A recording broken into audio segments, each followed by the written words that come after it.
Hello and welcome to Chapter 2 of Faery Craft. This chapter is focused on connection. Now that we have started to assimilate some background knowledge and experience, it's time to start building connection. This crucial quality is linked to the direction of above and the stars. The stars represent the wisdom of the divine, the power of destiny, and our own cosmic origins. We all gaze at the same sky in wonder, and hence the stars connect us all. In this chapter, we will learn about why connection is so important and how to involve all our senses in our fairy work. We will spend time on strengthening and balancing our energy in the Becoming the Fairy Tree exercise, as well as learning the importance of the voice as a tool and how to use it. We will spend some time learning about the elements and elemental beings, including contemplations performed out in nature in order to increase our awareness and connection. Then, through exploration of the completely original fairy zodiac, we will apply this understanding of the elements and elemental beings to our own personalities, giving us a stronger idea of where our elemental strengths and weaknesses lie, and what manner of beings we might best collaborate with in our fairy craft. So, the importance of connection. If ordinary people really knew that consciousness and not matter is the link that connects us with each other and the world, then their views about war and peace, environmental pollution, social justice, religious values, and all other human endeavors would change radically. One of the most common questions asked about fairy is how to see them. We live in a very visually oriented culture, so it is only natural that we wish to see with our eyes in order to truly believe. Many understand the elusiveness of fairy beings and believe in them regardless, but even so, the emphasis on needing to see and the implication that only a chosen few are allowed to can lead to disappointment, or worse, the desperate creation of illusory experience. Illusion is a glamorous and tempting slippery slope, and since it creates experiences from the mind that are designed to make us feel better about ourselves, it is a difficult trap to escape. This is why our approach should be to seek to strengthen our connection with the invisible without placing undue emphasis on making it visible. If you were to go out into the woods and desperately try to see a fairy, you would be unconsciously closing off the perceptive possibilities of the other senses and their mystical extinctions, making it less likely that you would directly experience their energies. On the other hand, if you were to work on all of the senses in heightened awareness and use your energy to reach out and perceive the subtle energies around you, you are in fact much more likely to experience those energies, and the experience in time may lead to visual as well as auditory or empathic sensations. In my experience, the true path to fairy is through the heart, not the eyes or head.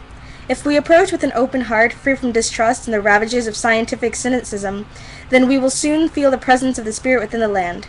When we do see fairy, we see it not simply through our eyes, but through our whole selves. We see through our hearts, through our senses, and through all our experiences in life. Thus fairy beings, being a fluid energy and not tied to linear time and physicality as we are, may take on wildly differing appearances from individual to individual, according not only to their nature and what they wish to communicate, but also to our perceptive ability, which can be influenced by preconceived ideas. To hone this ability, learn to connect and perceive through the heart. When we can allow our hearts to become a clear channel of perception, in other words, get ourselves out of the way, those initial emotive and energetic sensations can be translated into communication and images through our trained visual imaginations and mystical senses. Like any explorative rather than dictated spiritual path, it is a thin line to walk, and we must always keep a check on ourselves so that we do not descend into delusion.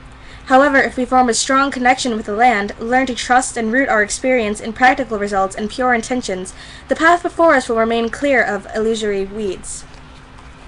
So the next part is an exercise. So like the last one, I will probably read off what you're meant to do and then end the video with just music so that you can perform it. So this exercise is called Becoming the Fairy Tree. The following exercise, which can be performed anywhere, is designed to open up your awareness to the flow of energy within your body and your connection to your surroundings. It will enhance not only your sensitivity to the other world, as well as the beings that inhabit it, but with repeated practice will also help you to feel rooted as part of the landscape, bringing balance and control. It can help connect you to any specific sites in which you perform it, creating sacred space around you. This is a useful exercise to help ground and focus before any magical work, especially outdoors, and you can incorporate more elements as you become fluent with the procedure. For example, if you are undertaking a magical work within the landscape or a sacred site, you may wish to incorporate a call to the spirits of the land at the peak of the exercise as your energies open. You will find a more advanced version of this exercise later in this book called Walking in Awareness, but it is wise to become familiar with this simple yet effective version first. While this may also be performed sitting, standing is preferable. Find a flat and even space to stand with your feet slightly apart so that you feel strong and stable. If possible, barefoot is best. With your hands by your sides, palms facing down to the ground, focus on your breathing and use it to calm your mind. As you breathe out, release any worries or tensions of the day. As you breathe in, remember your focus and intent of connection. If you can, breathe in steadily and deeply for the count of 7. Hold for 3, and then out again over 7. Wait for 3, then breathe in again for 7, and continue. 3 and 7 are sacred numbers in Faery Craft. Don't worry if you find this difficult, simply breathe steadily. It will become easier with practice. Maintaining steady breathing, visualize your feet sinking into the ground. You are as solid and immovable as a tree. From your feet, imagine strong roots growing, sinking deep into the ground. Take your time to feel the roots growing and drawing the energy from the ground. You are strong, vital, and stable. Once you can feel your roots in the earth beneath your feet, keeping your arms straight, slowly raise your hands until they form a V shape above your head. Remember your breathing, slowly and deeply in and out. Keeping your hands raised, imagine your arms as your branches, reaching high into the sky just as your roots reach deep into the ground. Leafy shoots grow from your fingers and stretch into great tree limbs, strong and graceful. Hold this image in your mind as you keep your breathing slow and deep and steady. When you are ready with your next breath in, imagine you are drawing light from the inner earth up through your roots.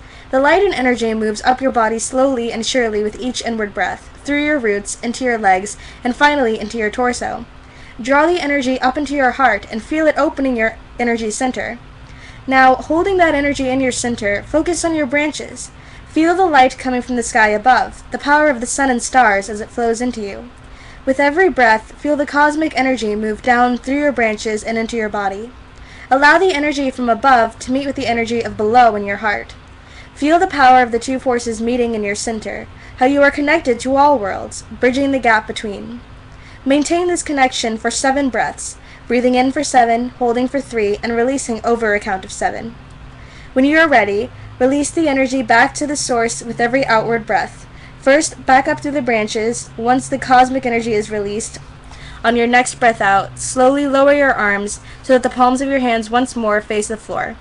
As you do so, release the energy back into the ground.